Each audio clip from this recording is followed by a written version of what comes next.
டங்கம் அப்படின்னா ஒளின்னு அர்த்தம். விடங்கம் அப்படின்னா ஒளிப்படாத அப்படின்னு அர்த்தம். ஒளிப்படாத சிவலிங்க திருமேனி, அதுவும் மரகதத்தால் செய்யப்பட்டது. 7 இடங்கள்ல பிரதிஷ்டை செய்யப்பட்டிருக்கு. அந்த இடங்கள் தான் சப்த விடங்க தலங்கள் அப்படின்னு சொல்லுவோம். திருமால் தன்னுடைய மார்புல சிவலிங்கத்தை வச்சு, அதுவும் மரகத சிவலிங்கத்தை வச்சு தியானம் பண்ணிட்டே இருக்காரு. அவருடைய அந்த சுவாசம், மூச்சுக்காற்று ஏறி இறங்கும் போது அந்த சிவலிங்க திருமேனியும் மேலே கீழே ஆடி வர்ற மாதிரி ஒரு அமைப்பு உருவாகுது. இந்த அமைப்பை அஜபா நடனம் அப்படின்னு சொல்றாங்க. ரொம்ப காலமா திருமால் பூஜித்த அந்த மரகத லிங்கத்தை இந்திரனுக்கு அவர் கொடுக்கிறாரு. இந்திரன் ரொம்ப காலம் அந்த லிங்கத்தை வச்சு பூஜை பண்ணிட்டு இருக்காரு. முசுகுந்த சக்கரவர்த்தின்னு சோழ தேசத்தை ஆண்ட ஒரு மன்னர் இருக்காரு. அந்த மன்னர் மிகப்பெரிய சிவபக்தரா இருக்காரு.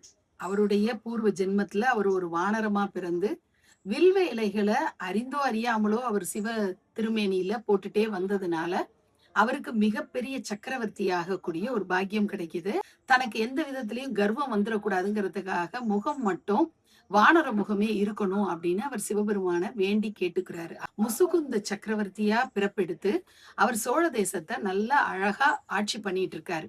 அந்த நேரத்துல அவருக்கு இந்திரனுடைய அனுகிரகம் கிடைக்குது.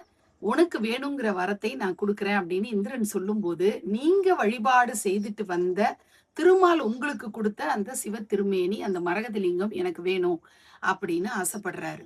அதை கொடுக்கறதுக்கு இந்திரனுக்கு மனசு இல்ல. அதனால தேவலோக சிற்பியாக விளங்கக்கூடிய விஸ்வகர்மாவை வச்சு இந்திரன் வழிபட்ட மரகத லிங்கம் போலவே 6 லிங்கங்களை உருவாக்க சொல்றாரு. மொத்தமா பாத்தீங்கன்னா 7 லிங்கங்கள் இருக்கு. நான் எந்த லிங்கத்தை வச்சு வழிபாடு பண்ணேன் அப்படிங்கறத கரெக்டா அடையாளம் கண்டுக்கிட்டேன்னா நீ அதை எடுத்துக்கலாம் அப்படின்னு சொல்லி ஒரு பரீட்சை வைக்கிறாரு. அந்த பரீட்சையின் போது சிவபெருமான் அனுகிரகத்தினால முசுகுந்த சக்கரவர்த்தி திருமால் வழிபட்ட அந்த மரகத லிங்கம், அந்த லிங்கத்தை கரெக்டா ஐடென்டிஃபை பண்ணிடுறாரு. 7 லிங்கங்களையுமே முசுகுந்த சக்கரவர்த்தி கையில கொடுத்து இதை நீயே வச்சு வழிபாடு பண்ணு அப்படின்னு சொல்லிடுறாரு. அந்த லிங்கங்கள் தான் சப்த விடங்க தலங்கள்ல இருக்கக்கூடிய லிங்கங்கள்.